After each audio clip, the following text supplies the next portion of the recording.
None of these shots were lit with artificial lighting. In fact, we didn't even use any reflectors or diffusion.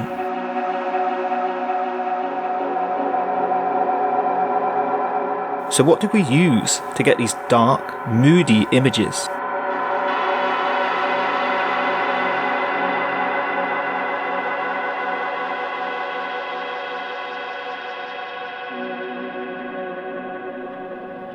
Take a look at what each image looked like before we implemented our process.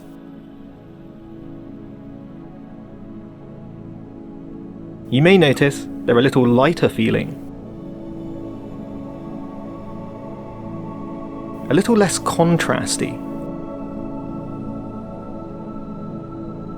some more noticeable than others.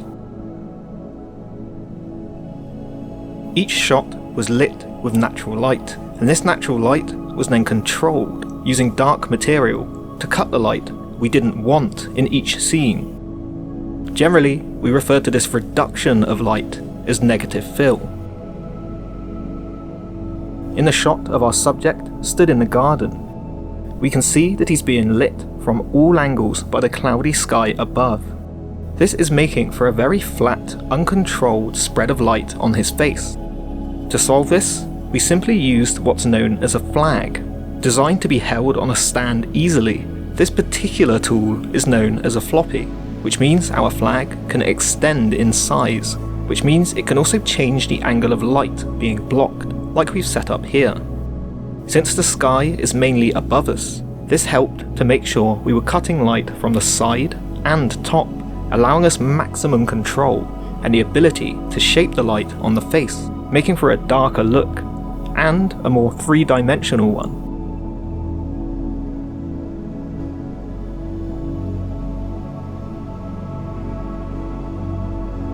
Here our subject was sat at a table, with a large window to his right. To start with, we had light bouncing all around the room from the window, throwing a warmed up bounce from the wallpaper back into the shadow side of his face and onto the back walls. To increase contrast and make for a moodier look to fit the rest of our shots, we clipped 2 lengths of dark material to 2 boom arms around the room and finished up this cove of negative fill with our flag. This was an effective way of cutting down on the light spill around the room and keeping the shot dark, while still being able to utilise a large, soft source with the window. We shot our subject lying on a bed in a small room, where we had already closed the blinds to direct the light onto the bed and prevent too much spill around the room. But to darken our shadows and increase our contrast a little further, we built a tent of black materials around our subject. The effect here is subtle, but having more precise control over your shadows is often important to the final look and feel of the image, as a subtle feeling can often be more impactful than an obvious one. We wanted more of a silhouette of our subject stood in the bathroom doorway, but since our key light from the window was bouncing off the lighter walls and we had light leaking into the room from the hallway, our shadows weren't as dark as we would have liked. So we did what we could outside the room first, shutting the doors to restrict any spill coming from other rooms, and closing the curtains to reduce the exposure on the hallway wall. Since the curtain was a lighter colour, we placed our own darker curtain on top. Inside the bathroom, we clipped another black curtain to a boom arm to cut down on the bounce from the bathroom walls, and made sure we covered up another small section just off camera to cover all bases and restrict as much light as possible. So simply by closing some doors, curtains, and using some lengths of black material, we were able to cut down enough light bouncing around our location to keep our subject dark, yet the natural light out of the window bright, making for our moody silhouette, whilst also helping to shape the light on the back wall better, with no distractions in the mirror.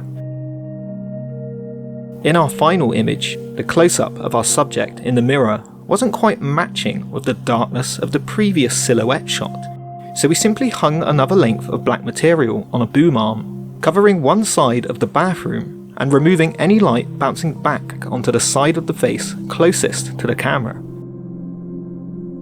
This provided our added contrast, mood, and allowed us to match the previous shot.